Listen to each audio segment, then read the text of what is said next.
गोविन्दाय नमो नमः। श्रीकृष्णाय नमो नमः। नारायणाय नमोस्तुते।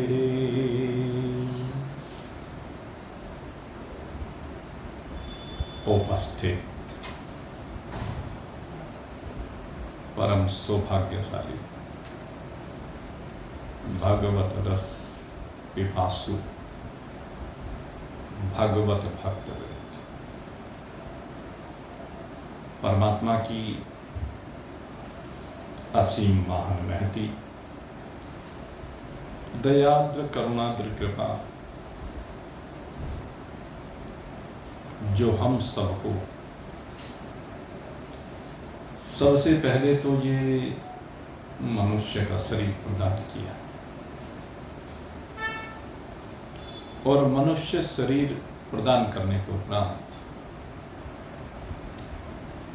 हृदय में भगवान के प्रति प्रेम उत्पन्न किया। तदुपरांत भगवान ने कृपा करके ये दिव्य अवसर प्रदान किया कि हम भगवान के स्वरूप के संदर्भ में श्रवण कर सकें, मनन कर सकें और उसके साथ सहधर्मता को प्राप्त हो सके। ये अवसर कुछ ही बिरलों को प्राप्त होता है और उन बिरलों में आपका नाम भगवान ने स्वीकार किया है। ये बड़ा ही सौभाग्य है। अन्यथा तो बालस्तावत क्रीड़ा सक्ता, जो बाल्यावस्था होती है, उस बाल्यावस्था में अगर यदि देखा जाए तो खेल खेल में सारी बाल्यावस्था व्यतीत हो जाती है। बच्चे को खेल सबसे अधिक प्रिय होता है और उससे कुछ आगे बढ़ता है तो भाई अब पढ़ाई में सारी बाल्यावस्था व्यतीत हो जाती है, कुमारावस्था व्यतीत हो जाती है और उसके बाद बालस्ताव क्रीडा सक्ता तरुणस्ताव तरुणी सक्ता। और जैसी तरुणावस्था होती है, यौवनावस्था आती है, तो यौवन अवस्था में इसका ध्यान भोगों की ओर चला जाता है। इसे और कुछ दिखाई नहीं देता, संसार के भोग दिखाई देते हैं। उस भोग के अनेक रूप हैं, उन भोगों का संग्रह है, उन भोगों का भोग है। पहले संग्रह करता है, फिर भोग करता है। तो सारी जो जवानी है वो इन भोगों में निवृत्त हो जाती है। बाल बच्चे पैदा करने, पढ़ाने, लिखाने, उनके काम धंधे, और होते होते कब ये यौवनावस्था निवृत्त हो जाती है, इसको कुछ पता ही नहीं लगता। धन यौवन उड़ जाएगा जैसे उड़े कपूर। धन और यौवन किस तरह से उड़ता चला जाता है? कहते जैसे कपूर उड़ता। कपूर की कितनी भी बड़ी आप एक डली ले लीजिए, जितना भी बड़ा टुकड़ा ले लीजिए और उसको रख दीजिए और आप देखेंगे कि धीरे धीरे धीरे कपूर समाप्त होता चला जाए और आपको पता ही नहीं चलेगा। कपूर की सबसे बड़ी विशेषता क्या है? वो उड़ता जाएगा और हमें पता नहीं चलेगा। तो ठीक इसी प्रकार से ये यौवनावस्था ये उड़ती चली जाती है। उड़ते उड़ते उड़ते कब यौवनावस्था जाकर के प्रौढ़ावस्था आ गई, वृद्धावस्था ने आकर के दस्तक दे दी, कुछ मालूम ही नहीं होता है। और जब ये वृद्धावस्था आती है तो इस वृद्धावस्था का खेल क्या है?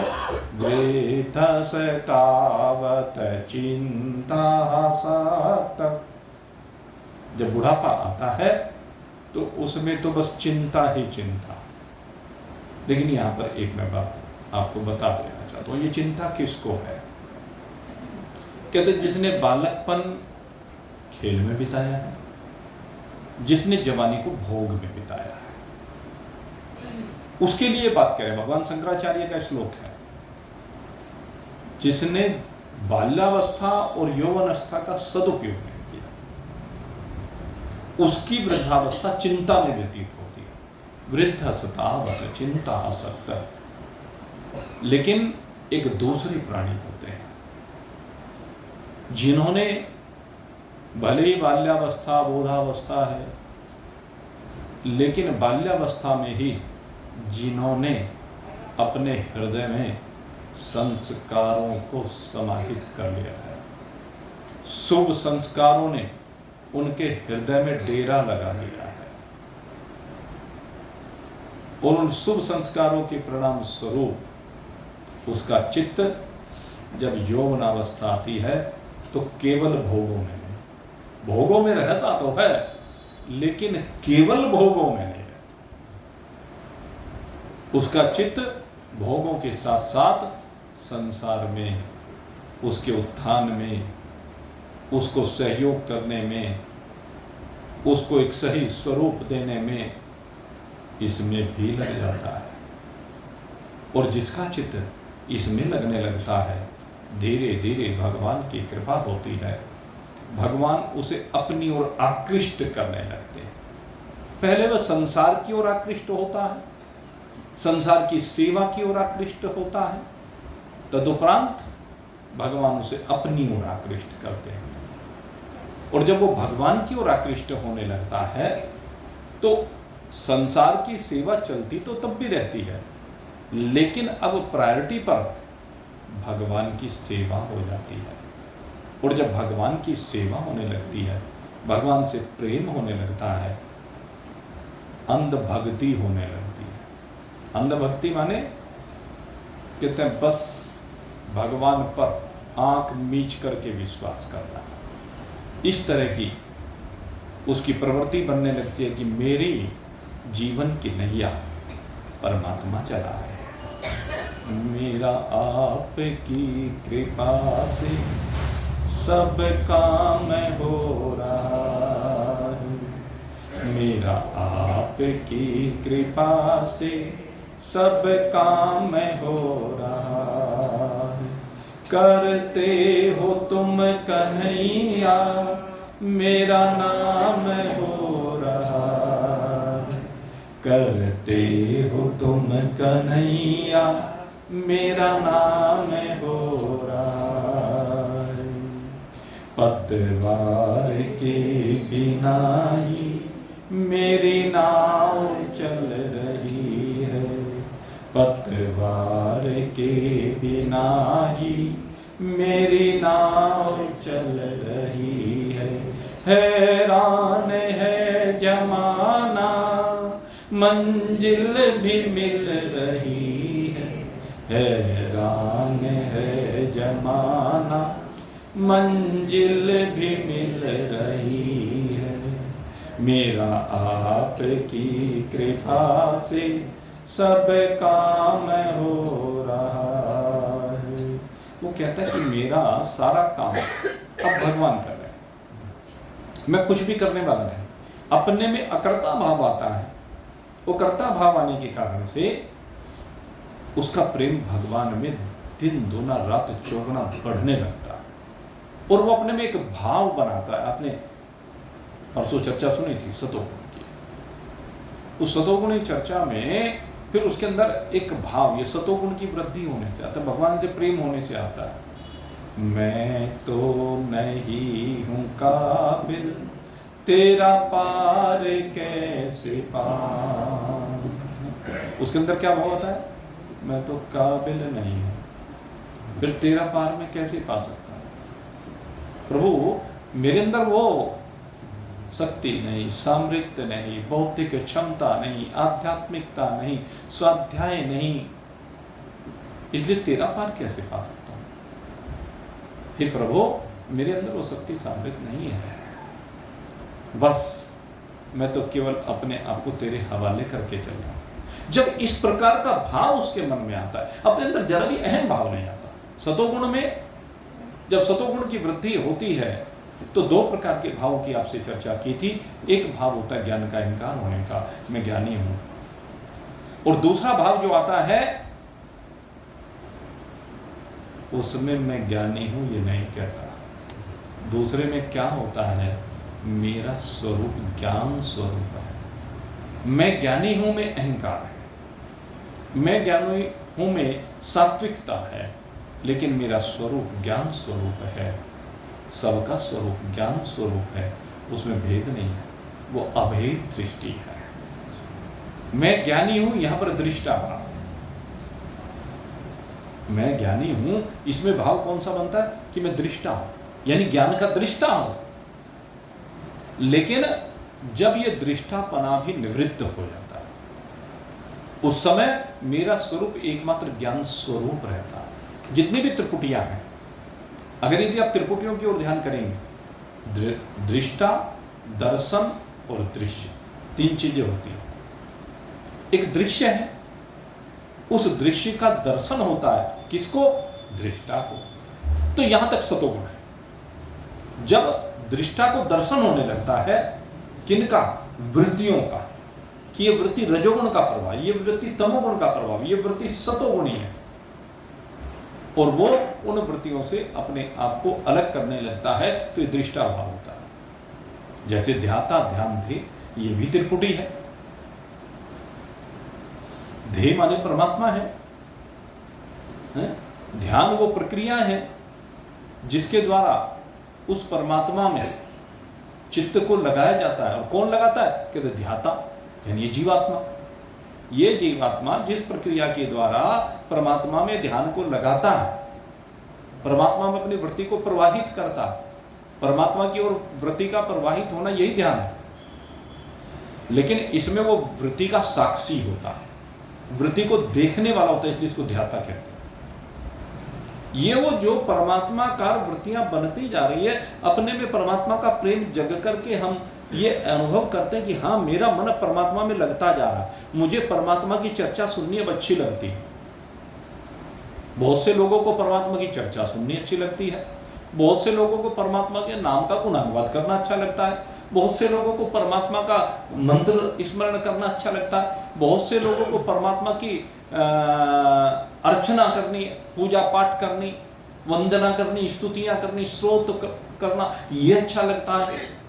तो सबकी अपनी अपनी अलग अलग तरह की वृत्तियां होती हैं, और ये सब जितनी भी वृत्तियां हैं, ये सब ध्येय के साथ जुड़ने के लिए है। और कभी अपने आप में ये भाव नहीं लाना चाहिए कि मेरा मन तो भाई फलाना तो बहुत पूजा पाठ करता है, फलाना पूजा पाठ करता, मेरे से तो पूजा पाठ होता नहीं, फलाना तो बहुत मंत्र जपता, मेरे से मंत्र जाप होता नहीं, फलाना तो बहुत नाम जपता, मेरे से तो नाम जप होता नहीं, फलाना तो भाई बड़ा ध्यान से सुनता है, मेरे से सुना नहीं जाता, फलाना तो बहुत पढ़ता, मेरे से तो पढ़ा नहीं जाता। अरे तेरे से इनमें से हो क्या, तू ये देख, तेरे से अगर इनमें से एक भी काम हो रहा है तो हो गया काम। सारे काम एक ही थोड़े ना करेगा। परमात्मा को जाने के सब अलग अलग रास्ते हैं, परमात्मा में चित्त को लगाने के अलग अलग रास्ते हैं। और ये जैसा जैसा जिसका संस्कार है, जैसी जैसी जिसकी बुद्धि की ग्राह्य क्षमता है, जैसी जैसी बुद्धि की प्रयोग करने की क्षमता है, ये सब उसके ऊपर निर्भर करता है।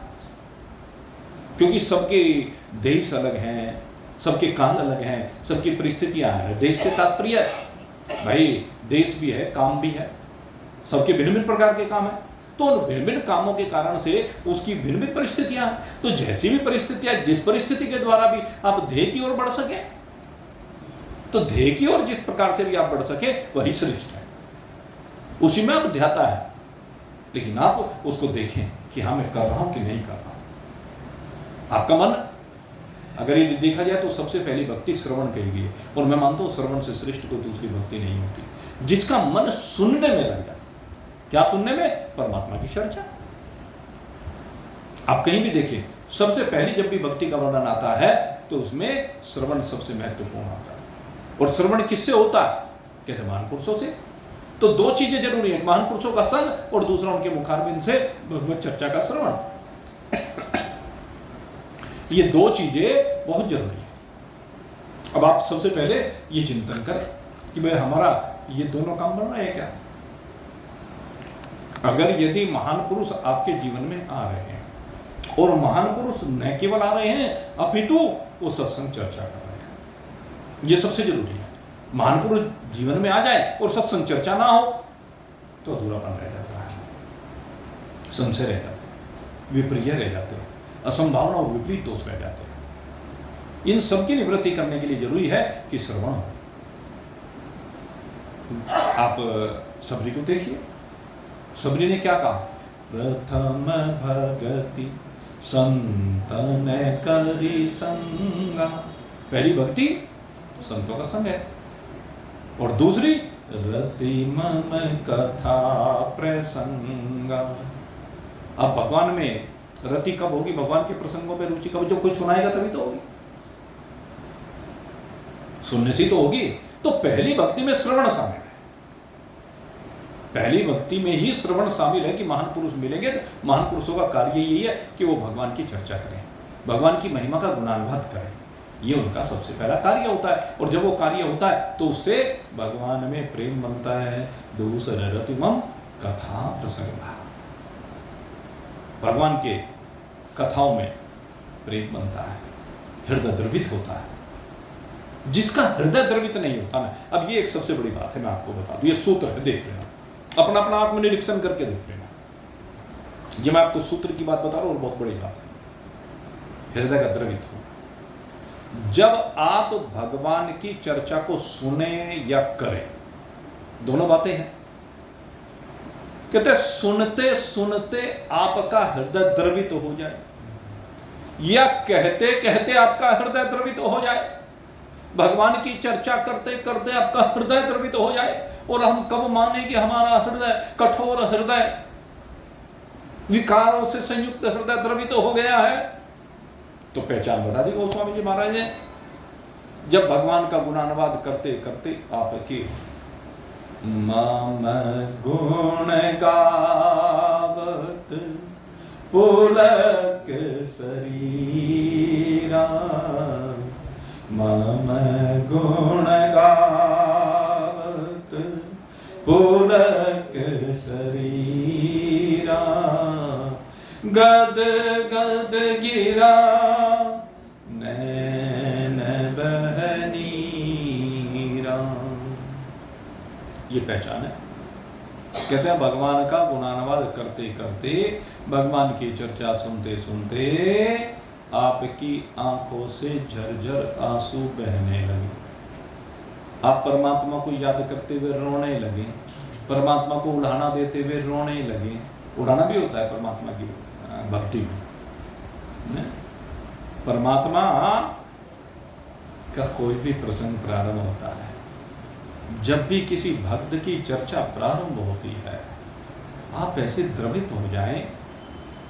सबरी की चर्चा प्रारंभ हुई, और सबरी की चर्चा प्रारंभ होते ही जैसे जैसे सबरी के चरित्र का रसास्वादन करने लगे, जैसे जैसे सबरी के चरित्र में आप डूबने लगे, आपके अंदर भाव बनते चले गए कि मैं सबरी हूं।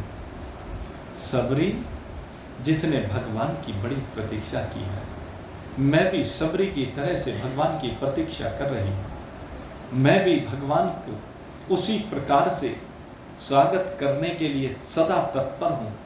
हे प्रभु, जैसे सबरी आपका स्वागत करने के लिए तत्पर थी, आपके दर्शनों का लाभ पाने के लिए तत्पर थी, वो कभी भी आलस्य नहीं करती थी, वो कभी भी प्रमाण नहीं करती थी। उसे गुरुदेव के वचन के ऊपर विश्वास था। गुरुदेव ने कहा था कि सबरी, एक दिन राम जी आएंगे और स्वयं आएंगे, वो राम जी आकर के तुझे दर्शन देंगे, वो तेरे ऊपर कृपा करेंगे। हे सबरी, मेरे वचन पर ध्यान रखना। अब सबरी तभी से गुरुदेव की आज्ञा का पालन करते हुए रोज उसके मन में एक ही भाव है कि हाँ आ जाएंगे, क्योंकि गुरुदेव ने ये नहीं कहा कि कब आएंगे, लेकिन ये कहा कि आएंगे तो वो किसी भी क्षण आ सकते हैं। उसको विश्वास है, सतगुरु है, वचन विश्वास है, उनके वचनों पर विश्वास है, और वचनों पर विश्वास करके ये सबरी रोज वन में जाती है। रोज वन में जाकर के उन कटीली कटीली झाड़ियों से बड़े मीठे मीठे बेर चुन चुन करके लाती है। बड़े सुंदर सुंदर पुष्प, कोमल कोमल पुष्प प्रभु के लिए लेकर आती है। वो इसलिए लेकर आती है कि जब मेरे प्रभु आएंगे, कहते यहाँ तो सारे कटीले रास्ते हैं, पथरीले रास्ते हैं, ये सारा का सारा वन का प्रदेश है। इस वन के प्रदेश में यहाँ जब मेरे प्रभु आएंगे, अरे मेरे प्रभु के अंग तो बड़े कोमल हैं, वो प्रभु इतने कोमलांगी हैं, कहते वो कैसे इन कतरीले पथरीले रास्तों पर चल पाएंगे। वो रोज उनके मार्ग के कंटकों को चुन चुन करके स्वच्छ कर देती है, उस मार्ग को साफ करती है, कंटकों को हटा देती है, और रास्ते में जहाँ भी कहीं रास्ता उबड़ खाबड़ है, उस रास्ते को एक रस करने के लिए इतने पुष्प चुन चुन करके वन से लाती है कि प्रभु को मालूम ही ना पड़े कि यहाँ पर ककरीला पथरीला रास्ता है। वो अपने प्रभु के कोमलांग अंगों को देख करके उनके चरण कमलों की कमल से तुलना करते हुए उस सारे के सारे रास्ते को कमल जैसा कोमल बना देती है। ये सबरी के भाव हैं। इन सबरी के भावों के साथ हमें आत्मसात होना है। रोज वो पुष्प बिछाती जाती है, रोज भगवान का भजन करते जाती है, रोज भगवान को पुकारते जाती है, भगवान के नाम का गुणानुवाद करती जाती है। रामा रामा रटते रटते बीती रे ओ मरिया, रामा रामा रटते रटते बीती रे ओ मरिया। यहाँ पर विश्वास भी है और भगवान से शिकायत भी है कि हे प्रभु आप आएंगे तो जरूर, मुझे मालूम है, लेकिन आओगे कब प्रभु? अरे बुढ़ापा आ गया है, अब आयु का अंतिम दौर चल रहा है प्रभु, अब मुझसे कुछ होता नहीं है, मुझसे काम होता नहीं है, अब बड़ी मुश्किल से मैं वन में जा जाकर के पुष्प लेकर आती हूँ, ये बेर ले लेकर के आती हूँ। प्रभु मुझे आपको अपने हाथ से बेर जरूर खिलाने हैं, ये मीठे मीठे बेरों का भोग आपको जरूर लगाना है। प्रभु अब शक्ति सामर्थ्य घटती जा रही है, आंखों से देखना भी कम शुरू हो गया है। हे प्रभु जब आप आएंगे और आंखों से कम दिखेगा तो मैं आपके इस दिव्य स्वरूप को, उस सामने सलोने स्वरूप को, उस दिव्य अलौकिक स्वरूप को मैं कैसे अपने हृदय में बैठाऊंगी? अगर मुझे आपका धुंधला दर्शन होगा तो मैं कैसे आपको उस स्वरूप को अपने हृदय में स्थान दूंगी प्रभु? इसलिए प्रभु मुझे वो दिव्य ज्योति प्रदान कर दीजिए। हे प्रभु ये शिथिलता समाप्त कर दीजिए। या हे प्रभु मैं कहना चाहती हूँ प्रभु अब जब तक ये इंद्रियां इतनी शिथिल ना हो जाएं कि बस बिल्कुल ही जवाब दे दें, प्रभु आप उससे पहले आ जाइए। हे प्रभु आप जितनी शीघ्रता से आएंगे, हे प्रभु मेरा हृदय प्रसन्न हो जाएगा। हे प्रभु मैं आपकी सेवा कर पाऊंगी, क्योंकि आपकी सेवा ही तो मेरे जीवन का आधार है। आपकी सेवा के लिए तो मैंने जीवन धारण किया, आपकी सेवा के लिए ही तो प्रभु मैं जी रही हूँ, अन्यथा मेरे जीवन का प्रयोजन क्या है? मेरे जीवन का कोई दूसरा प्रयोजन नहीं है। एक गोविंद अब कृपा कर दीजिए, हे मेरे राम जी अब शीघ्र आ जाइए। ये आंखें थक गई है, ये आंखें आपके दर्शनों की प्यासी है प्रभु। सुंदर श्याम सलोनी सूर नैनों बीच बसाऊंगी, पद पंकज की चरणों में शीस नवाऊंगी। सुंदर श्याम सलोनी सूरत नैनों बीच बसाऊंगी, पद पंकज की रज धर मस्तक चरणों में शीस नवाऊंगी। प्रभु जी मुझको भूल गए क्या, प्रभु जी मुझको भूल गए क्या, लो दासी की खबरिया। रामा रामा रटते रटते बीती रे उमरिया, रामा रामा रटते रटते बीती रे उमरिया। हे प्रभु, बस प्रभु अब ये प्रतीक्षा समाप्त कर दीजिए। हे मेरे राम आ जाओ बस। ये सबरी की तरह से भाव में डूबना है, उस विदुरानी की तरह से भाव में डूबना है, उस सुदामा की तरह से भाव में डूबना है, उस निषाद की तरह से भाव में डूबना है, उस गज की तरह से भाव को बनाना है, द्रौपदी की तरह से समर्पण करना है। तो प्रभु आएंगे, जरूर आएंगे, दौड़े दौड़े चले आएंगे। प्रभु बंधे हुए खींचे हुए चले आएंगे, जरा तारों से तारे मिला के तो दे। तो ये है मेरे मित्रों, ये भाव आपका बने, इसको ध्यान कहते हैं। तो ध्याता ध्यान थे, ज्ञाता ज्ञान गे, और ऐसी परमाता प्रमाण प्रमेय। कहते सतोगुण की प्रकाष्ठा है ध्याता, सतोगुण की प्रकाष्ठा है ये जो ज्ञान की बात की गई। ज्ञाता को जब ज्ञान होता है, ये सतोगुण की दृष्टा है। दृष्टा को जब दिखने लगता है चक्र, लेकिन कहते हैं ये सतोगुण की निवृत्ति नहीं है। सतोगुण की निवृत्ति में मैं ज्ञानी नहीं, ये भाव समाप्त। ज्ञान स्वरूप है, ज्ञान मेरा स्वरूप है, ज्ञान सबका स्वरूप है, सत्य हमारा स्वरूप है, आनंद हमारा स्वरूप है, चैतन्यता हमारा स्वरूप है। तो यहां से मैं समाप्त हो जाता है। जहां पर जाकर के मैं समाप्त हो जाए वही गुणातीत अवस्था। यहां पर सतोगुण से भी अतीत स्थिति हो जाती है, और जब तक ये भाव रहता है तब तक सतोगुण वृत्ति रहती है। और ये सतोगुण बांधने वाला, ये भी बंधनकारी है। क्योंकि एक इंग्लिश में एक सुपीरियरिटी कॉम्प्लेक्स होता है। सुपीरियरिटी कॉम्प्लेक्स किसे कहते हैं? अपने आप को दूसरे से श्रेष्ठ समझना। श्रेष्ठ होते हैं महान पुरुष, वो एक अलग बात है, लेकिन अपने अंदर यह भाव आ जाना मैं इससे सुपीरियर हूं, यह अहंकार है। हमारी नजरों में महान पुरुष श्रेष्ठ हैं, वो अच्छा भाव है, होना चाहिए। लेकिन महान पुरुष की नजर में यह भाव आ जाना ये तुच्छ है, मैं श्रेष्ठ हूं, ये पता है। महान पुरुष का भाव क्या होना चाहिए? ये सब मेरा ही स्वरूप है, इन सब के अंदर एक ही परमात्मा बैठा हुआ है। और रही बात बुद्धि की उच्च स्थिति या निम्न स्थिति की, सो सब संस्कारों का खेल है। न मैं संस्कारों न मैं बुद्धि हूं, मैं बुद्धि और संस्कार दोनों से परे हूं।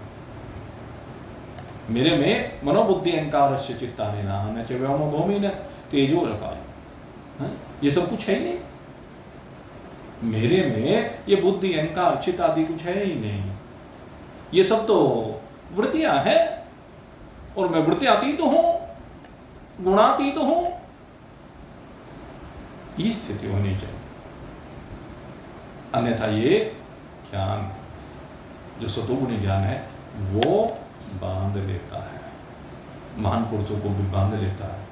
सुख संगेन बंधना, सुख के संग से बांध लेता है, क्योंकि इससे सुख तो होता ही है।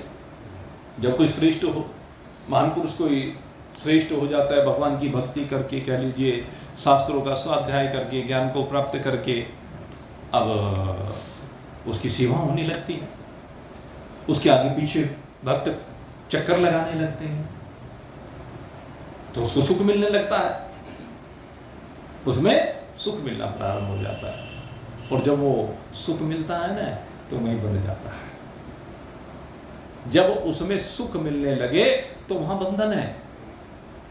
महान पुरुषों की सेवा शिष्यों का फर्ज होता है, करें, लेकिन महान पुरुषों को सेवा करवाते हुए भी जरा भी किंचित भी सुख का भाव ना हो, ये बात उसे पता ही नहीं चले। उसका शरीर की स्थिति भी इस तरह से हो जाती है, उसकी असंगता इस प्रकार की, उसे पता ही नहीं चलता। उसका जो भाव होता है उसे पता ही नहीं चलता। उसकी इंद्रियां इस तरह की हो जाती हैं, उसे एहसास ही नहीं होता शब्द स्पर्श रूप रस गंध का।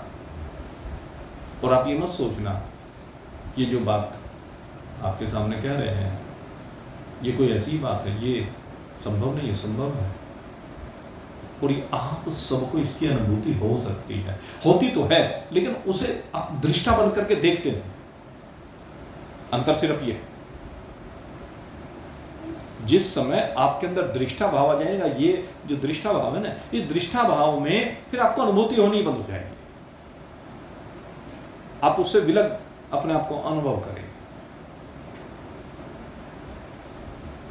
तो ये ज्ञान जो सतोगुण परोसता है, उससे जो विभिन्न प्रकार के भाव आते हैं तो वो बंधनकारी हो जाते हैं। सुख संज्ञेन बंधनाति, ये सतोगुण सुख के द्वारा बांधता है।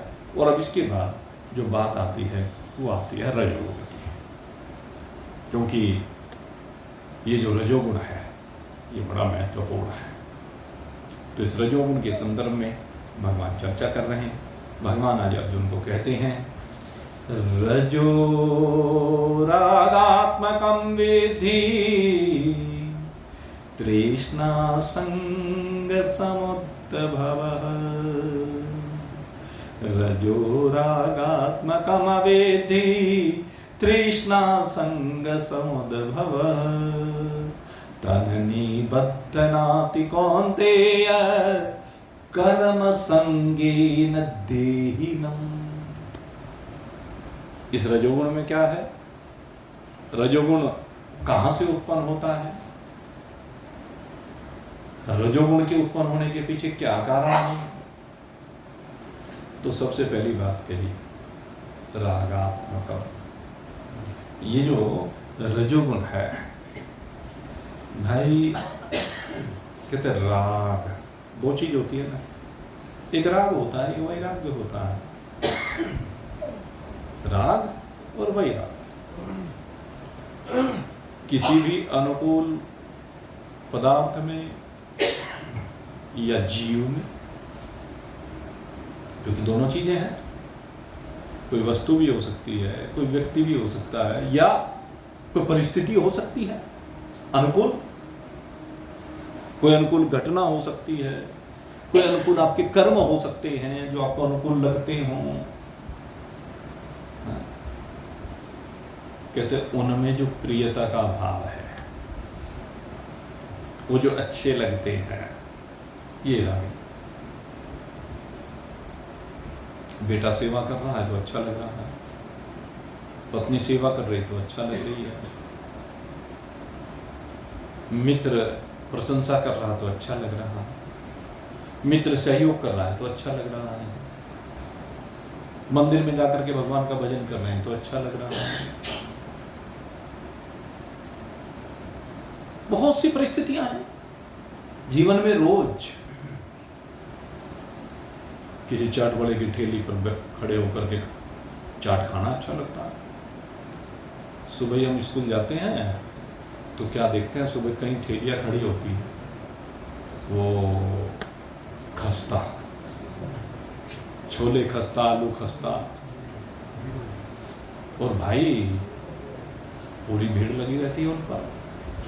और हम जब देखते हैं तो हमें लगता है कि बहुत बड़े बड़े लोग, बड़े बड़े मतलब जो समाज में सम्मानित लोग हैं, वो भी वहाँ ठेली पर पत्ते में ले लेकर खस्ता खा रहे होते हैं, तो उनको अच्छा लगता है। कुछ लोग ऐसे कर लिए, हमारा तो नाश्ता ही यही है, इसके बगैर तो हमारा काम ही नहीं चलता। तो ये क्या है? ये प्रिय है। किसी का काम है जब शाम के समय वो जलेबियों की ठेलियां लग जाती हैं, आइसक्रीम की ठेलियां लग जाती हैं, कि नहीं जी उसके बगैर तो बस मजा नहीं आता, अधूरापन सा लगता है। किसी को नए नए तड़क भड़क कपड़े पहनने रोज अच्छे लगते हैं, किसी को जब भी बाजार में जाओ कि बिल्कुल नए कपड़े होने चाहिए, और जब बाजार में जाए तो सज धज के जाएं, आभूषण पहन के जाएं, बस लोग मेरी ओर ही देखते रहें, ये भी प्रियता है। ये सब राग के लक्षण है, वो भगवान बता रहे हैं। रजो रागात्मकम विद्धि, खाने के प्रति, पहनने के प्रति, लेने के प्रति, देने के प्रति, मिलने के प्रति, किसी से मिलने का बहुत मन करता है, ये भी राग है। लगा फलाने से मिले बगैर तो हमारा काम नहीं चलता। जैसे हमारे बैठे हैं महानुभाव, तो इनके कुछ चाहिए रोज के सेट है, स्कूटी उठा करके वहां हाजिरी लगाए बगैर काम नहीं चलने, वहां तो जाने जाना रोज। तो ये क्या है? ये रागात्मक वृत्ति। ये सबकी अपनी अपनी अलग अलग परिस्थितियां ले दे करके, मान लीजिए सत्संगी हैं तो उनका भी एक दूसरे के संग में कि भाई फलाने से जरूर मिलना है, भाई देखो वहां बैठेंगे 2 घड़ी चर्चा होगी। मिलना रागात्मक है, अच्छा लगना रागात्मक है, लेकिन वो चर्चा आपको उन्नति की ओर ले जाने वाली, अगर उस चर्चा के लिए जाए।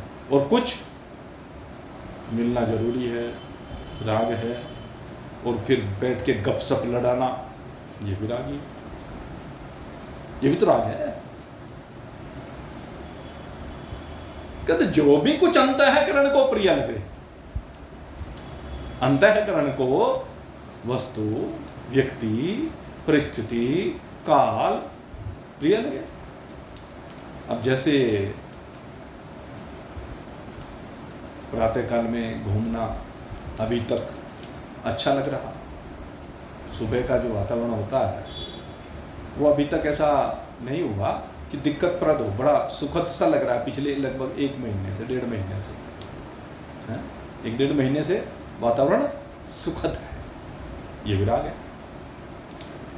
और अब जैसे जैसे और दिन आगे बढ़ेंगे तो सुबह ही सुबह पसीने आने लगते हैं, आगे बरसात से शुरू हो जाएगी तो और पसीने ज़्यादा आने लगेंगे। फिर जैसे वो बरसात निपटेगी उसके बाद फिर जो वातावरण आएगा वो बड़ी सुखद ऋतु होती है। जो शरद ऋतु की शुरुआत है वो भी सुखद होती है, वहाँ भी राग हो जाता है। तो देश, काल, परिस्थिति, वस्तु, व्यक्ति इत्यादि जो भी प्रिय लगे तो वो सब राग की प्रतीक है। और ये राग कहाँ से आया? कहने लगी ये रजोगुण, इसी को रजोगुण कहते हैं। कहने रजोगुण क्यों कहते हैं? इसमें और क्या होता है? अभी तक एक पहलू रखा, अब दूसरा पहलू रखने जा रहे हैं। तृष्णा संग समुद्भवम्, इनमें क्या है? कहते हैं इससे तृष्णा, आसक्ति, 2 चीजें हैं। कहते हैं ये शुरुआत में तो कोई घटना प्रिय लगती है, कोई काल प्रिय लगता है, कोई परिस्थिति प्रिय लगती है, कोई व्यक्ति प्रिय लगता है, कोई वस्तु प्रिय लगती है। और फिर धीरे धीरे क्या होता है कि उसमें आसक्ति होनी प्रारंभ होगी, वो रोज प्रिय लगती है। रोज चाट खाना प्रिय लगता है, रोज रसगुल्ले खाने प्रिय लगता है, रोज आइसक्रीम खाना प्रिय लगता है। तो ये क्या है? इसका नाम आसक्ति है। जो रोज लगती है ये आसक्ति है। और फिर तृष्णा, ओ ओ ओ ओ ओ ओ, एक बार से तृप्ति नहीं होती, 2 बार, 3 बार, 4 बार। रसगुल्ला खा लिया सुबह, बड़ा स्वादिष्ट लगा, पेट भर गया, कोई बात नहीं, 2-3-4 घंटे बाद हजम हो गया, ले आओ भाई फिर से रसगुल्ला। या सकती तृष्णा में भर गई, फिर पेट भर गया, फिर 2-3-4 घंटे बाद शाम का समय आया, ले आओ रसगुल्ले। ये तृष्णा है। सुबह को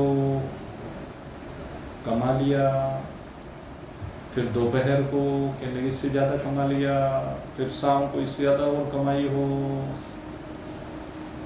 ये है तृष्णा, उत्तरोत्तर बढ़ते जाना, संसार के भोगों का, संसार की वस्तुओं का। ये आवश्यकताएं नहीं है, आवश्यकताओं की बात नहीं हो रही है। तृष्णा जिन पदार्थों की शरीर निर्वहन के लिए इतनी आवश्यकता नहीं है, जो भगवान दे रहा है उससे संतुष्ट नहीं है, अपितु ओ कोई व्यक्ति एक काम कर रहा है और वो जो एक काम कर रहा है उस एक काम से उसका बढ़िया गुजारा हो रहा है।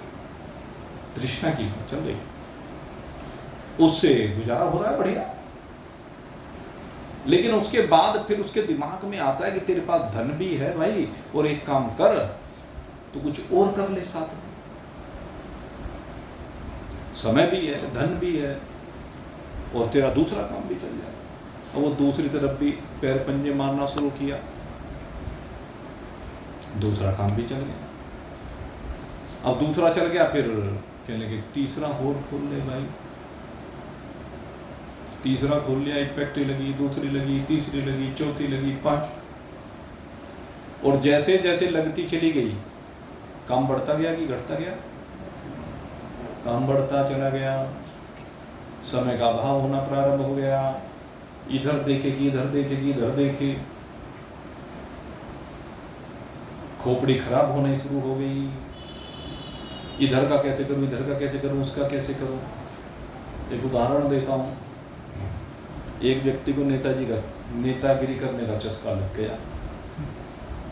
अब वो जब नेतागिरी करने का चस्का लगा तो अब नेता लोगों का क्या है कि उन्हें से संबंध बनाने हैं। अब जिससे जैसे भी संबंध बन जाए, हर काम में सबसे आगे, जहां भी देखे वहीं सबसे आगे। वो सबको ये लगता है कि ये महसूस करे कि मैं इसका सबसे नजदीकी हूँ। नेतागिरी का चस्का ये होता है शुरू में। तो सबसे संबंध बनाने प्रारंभ हो गए, और उन संबंधों को बनाने के लिए घर में बच्चे का विवाह का अवसर आया। अब बच्चे के विवाह का अवसर आया तो जिससे राम रहीम थी बढ़िया, उन सबको निमंत्रण दिया। जिनसे थोड़ी थोड़ी सी राम रहीम थी उनको निमंत्रण दिया। जिनसे उम्मीद थी कि इनसे राम रहीम बना करके फायदा हो सकता उनको भी निमंत्रण दिया। होते होते कई हजार लोग जोड़ दिए। अब वो कई हजार लोग आए, अब दरवाजे पे खड़ा है। अब खड़े खड़े बस हाथ यूं ही चल रहा। होते होते वो अब जैसे भी खैर केवटे, क्योंकि उधर से जाने का लगा, उधर से आने का लगा। सबसे लिफाफे लेने, सबको डब्बे देने। वो है ना, आने वाले भी है और वो जाने वाले वापसी वाले भी। खैर चलो जैसे तैसे करके निपटा दिया, लेकिन निपटा नहीं। अब जो वो 5000 आदमी बुलाए, अब उन 5000 आदमियों के भी तो बाल बच्चे हैं, उनके भी तो रिश्तेदार हैं। अब उनके निमंत्रण आने प्रारंभ हुए, और जब उनके निमंत्रण आने प्रारंभ हुए, उनके यहाँ जाना, और वहां गड़बड़ होने लगी। एक दिन में 10-10 कार्ड, 20-20 कार्ड, क्या करे, एक ही समय में कहां जाए, सिर में दर्द। यह तृष्णा, इसे कहते हैं तृष्णा, और उस तृष्णा का फल, और इसमें जीव फंस जाता है, बंध जाता है, और उसका ऐसा फजीता होता है, ऐसी दुर्गति होती है, वह पूछो मत भाई। इसका नाम तृष्णा ये है। रजो रागात्मकम वेद्धि तृष्णा संगत समुद्भव। तो ये तृष्णा का खेल है, ये राग का खेल है, ये आसक्ति का खेल है, ये रजोगुण का खेल है। और ये खेल भाई यूं ही सारी जिंदगी चलता रहता है, इसमें जीव बंधा रहता है। बंधो जीव मरकट की नाई। ये जीव बंधा होता है, गोस्वामी जी महाराज कहते हैं। क्या ये बंधे हुए जीव को कल फिर आपको बताएंगे कैसे रजोगुण से और बंधा रहता है। रजोगुण की चर्चा कल भी होगी, फिर तमोगुण की चर्चा होगी और इनकी निवृत्ति की चर्चा होगी। खाली बंधन की बात हो ना, या तो मुक्ति की बात है भाई, तो उसकी चर्चा होगी। आप सबके लिए बहुत बहुत शुभकामना करते हुए अब यहीं पर आज के सत्संग को विश्राम दे रहे हैं। कल फिर आपकी सेवा में उपस्थित होंगे। और भाई मैं पहले ही सूचना दे देता हूँ, 2 दिन का अवकाश रहेगा, एक 23 तारीख का और एक 25 तारीख का। 23 और 25 2 दिन सत्संग का अवकाश रहेगा। इसलिए पहले इसलिए बता देता हूँ जिससे फिर कोई जो रोज नहीं आते हैं तो उनके लिए जानकारी हो जाती है। और इस बार हमारा जो माता अन्नपूर्णा का भंडारा है वो 25 तारीख को द्वादशी, लेकिन चूँकि यहाँ का अवकाश है तो लाला जी की दुकान पर तो 25 ही तारीख को होगा। यहाँ सत्संग में हम 26 को करेंगे, ठीक है। और दूसरी बात आप सबको जानकारी है ही भाई, 30 अप्रैल को भगवान की कृपा से भगवान के दिव्य स्वरूपों का आह्वान करते हुए नींव रखने का कार्यक्रम, मंदिर की 5 मंदिर। और वो दिन बड़ा दिव्य दिन है, आपको बताएं, वो कोई सामान्य दिन नहीं है। अक्षय तृतीया का दिन है, उसके बारे में किसी दिन चर्चा करेंगे। तो आप सभी लोग समय पर सादर निमंत्रित हैं। और ये है भाई, जो पूजा में बैठेंगे जो लोग सपत्नीक बैठे तो बहुत अच्छा है। और जो भाई परिस्थितियां हैं, परिस्थिति के अनुसार अकेले हैं, तो उसमें भी चिंता करने की आवश्यकता नहीं है। जो अकेले बैठना चाहते हैं, पूजा में सपत्नीक बैठने का विधान हमारे यहाँ किया गया है, लेकिन वो भी बैठ सकते हैं। और उसका तरीका है, उनका बच्चा है, बेटे को ले लीजिए, पोते को ले लीजिए। उसको भी नहीं ले सकते तो पति पत्नी की और पत्नी पति की फोटो अपनी जेब में लेके चले। भाव है ना। तो अगर यदि दोनों का बैठना संभव नहीं है, या कोई एक बिछुड़ गया है एक साथी, तो वो भी पूजा में बैठ सकता है। हम सबको बैठने का उसमें सबको खुला निमंत्रण है, कोई ऐसी बात नहीं। लेकिन ये जरूर है कि अगर यदि पूजा में बैठना चाहते हो, प्रयास ये करना है कि फिर पूरे समय पूजा में बैठें। लगभग 2 घंटे की पूजा होगी, मैं आपको बता दूँ, तो उसमें पूरे समय बैठने का। और जिनको पूजा में बैठना 9 बजे का हमने समय दिया है, तो वो लोग 9:15 मतलब ठीक 9:30 बजे पूजा शुरू होगी, पंडित जी ने जो हमें कहा है।